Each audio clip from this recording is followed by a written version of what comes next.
si Baste, yung mga abogado ni Baste, nag-file ng kaso sa Office of the Ombudsman, Mindanao, laban mga kababayan sa mga officials ng ating gobyerno na responsible sa pag-deliver kay Digong sa Dahig. Wow! Diyan na niya, Mr. Maravillas, ang tingin mo. Karapatan yan po ng anak ni Digong, ni Baste. Yan ang paniwala niya. O di maganda na to.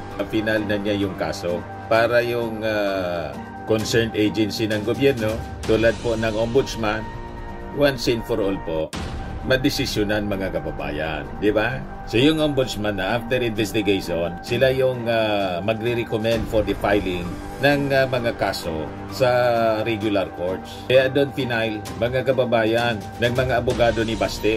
Kasi nagpapagang mga balita at pagtalakay sa mga isyu ng lipunan. Bulsa! Opinyon, banat at paglalantad sa katotohanan. Bulsa! What you see is what you get. You decide. Ito po mga kababayan, si Dante Maravillas, Bicolano vlogger, broadcast journalist from Albay. Si Baste, yung mga abogado ni Baste, nag-file ng kaso sa Office of the Ombudsman, Mindanao, laban mga kababayan sa mga officials ng ating gobyerno na responsible sa pag-deliver kay Digong sa Kani-kanina lang ito mga kababayan. Developing story, Baste, Sos, Boyi, John Vic, and several others over the transfer. Yan yung mga abogado nila. Kidnapping daw, pinanindigan na nila yung kanilang narrative. Sabi dito, Davao City Mayor Sebastian Baste, through his lawyer, filed kidnapping and other criminal complaints before the Office of the Ombudsman against several cabinet officials, police generals, a prosecutor, and John Doe's over the alleged illegal arrest of former President Rodrigo Duterte. Wow!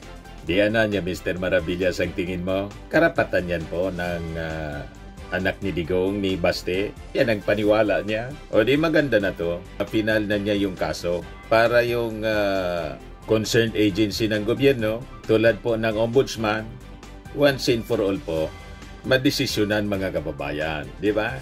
So sabi dito sa balita mga kababayan ng Abogado News, the charges include kidnapping and arbitrary detention among other crimes. The complaint alleges that the officials were involved in the alleged kidnapping or surrender of Duterte to the International Criminal Court on March 11, 2025.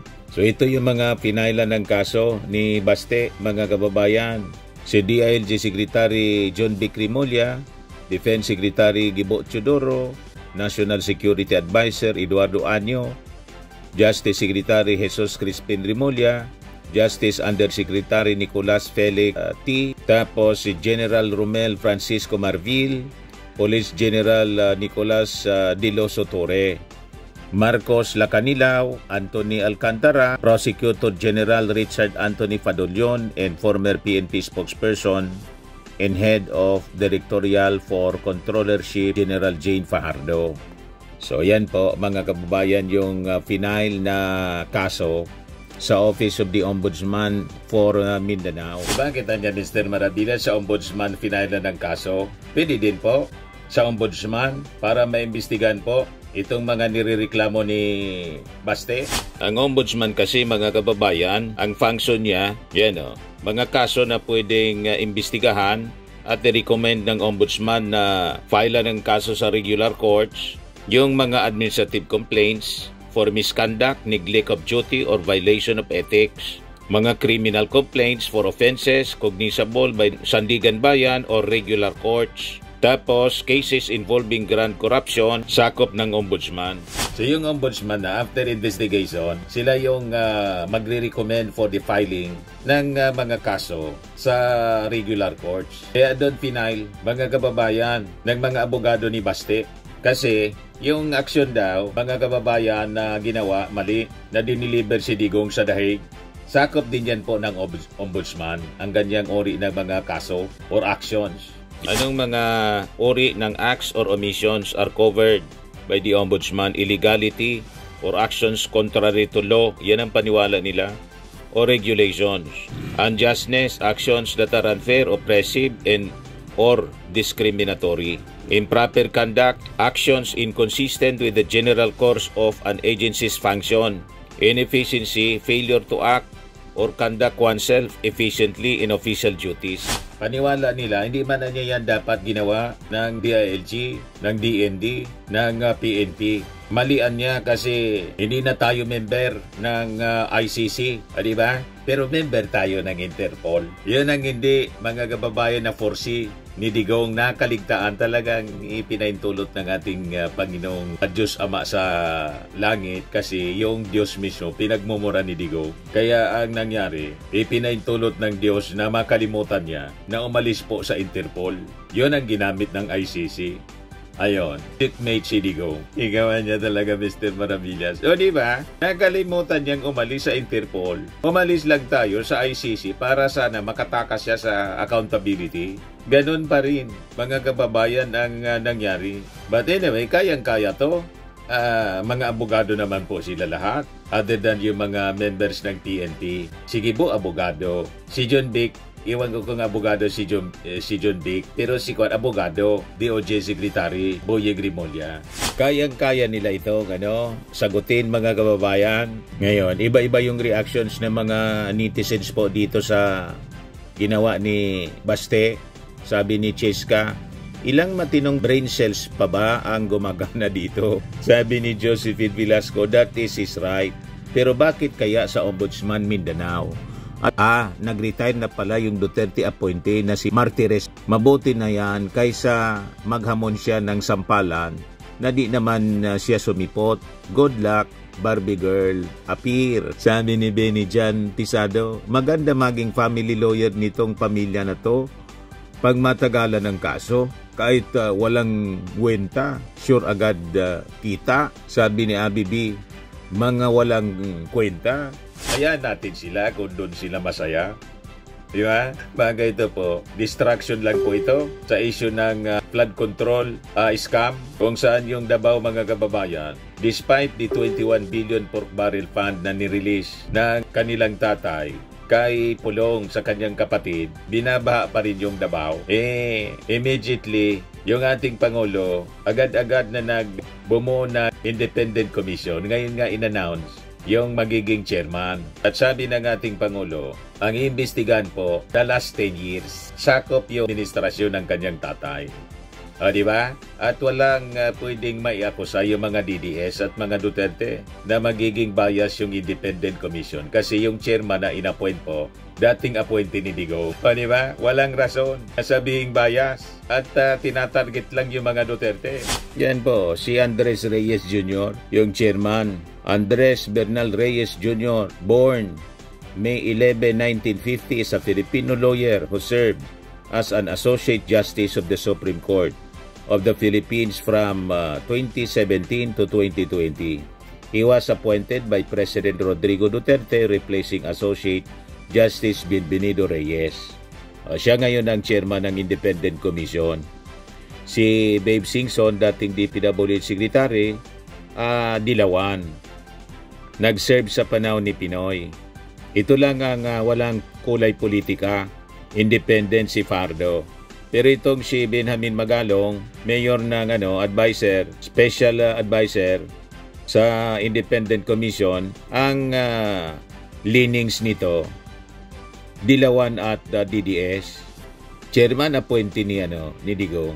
Kaya pag nag-imbestiga ito ng flood control scam na nangyari sa previous administration, lalo na po sa Davao, kung bakit palagi pa rin binabaha, madidisarm yung mga propaganda narrative ng mga DDS. Kasi paano maging unfair sa kanila na appointee ni Digong, dati yung chairman. Napakatalino ng ating Pangulong Bongbong Marcos.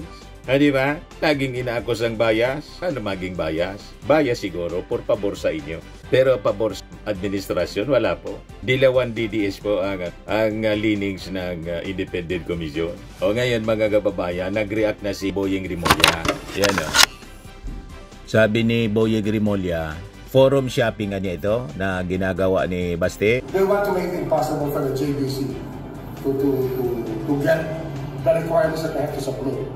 And ganun talaga yan. It's really an organized effort for them to shoot down my candidacy as ombudsman. So will it shoot down, sir? May effect po ba yan sa clearance? It is still prevail.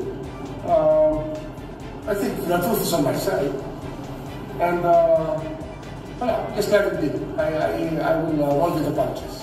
Forum shopping niya ito. Pagkatapos, ang intensyon nito ay para i-shoot down ang kanyang application na magiging susunod na ombudsman. Yung ginagawa po ng mga DDS, including yung kapatid ng ating Pangulo, si Amy.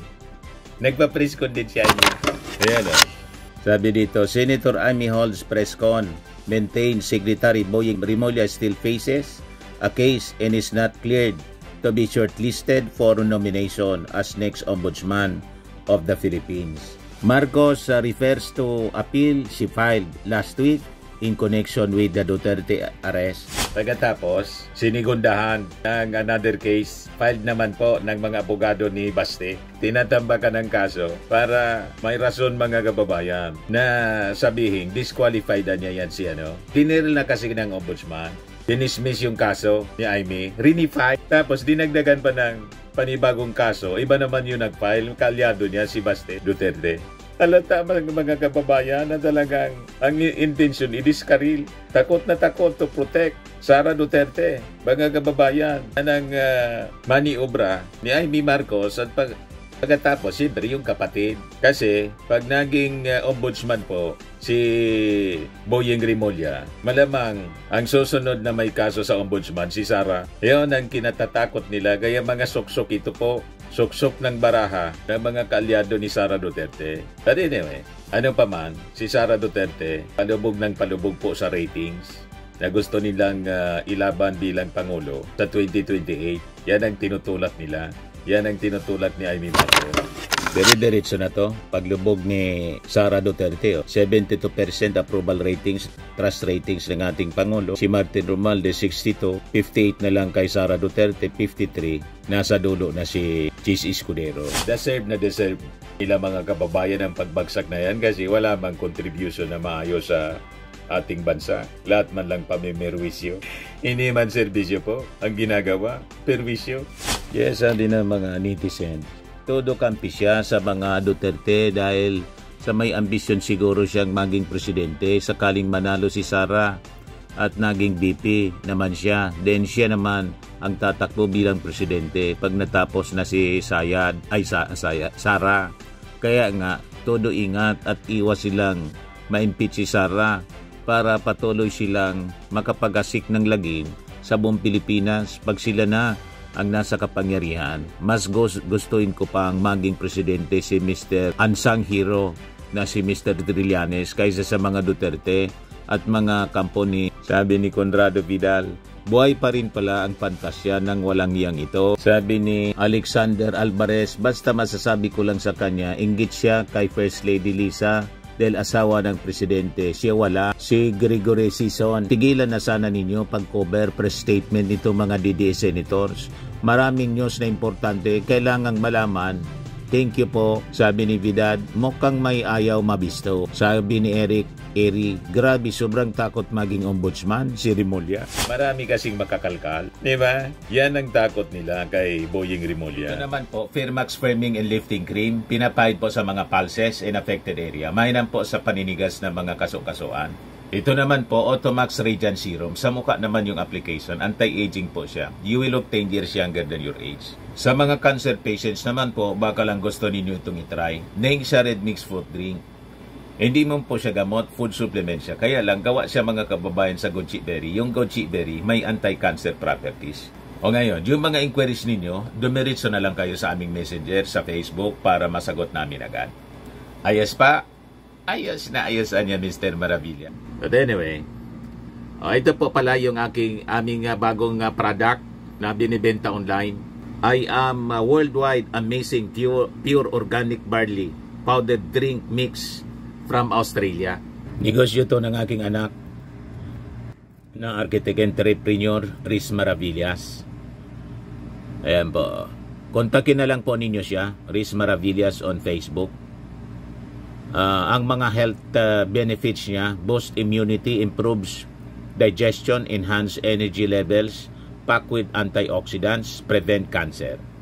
Sa mga naghanap po ng malinis and spacious fitness gym, pumunta lang po kayo sa aming Colossal Fitness Gym. May Grab car rental din po kami. Ito naman po yung bago naming product na binibenta online. Eye Glow Serum, whitening po siya. Tingnan ninyo yung epekto sa aking anak na architect before and now. Yung mga inquiries po ninyo, dumiretso na lang kayo sa kanyang Facebook account, Riz Maravillas.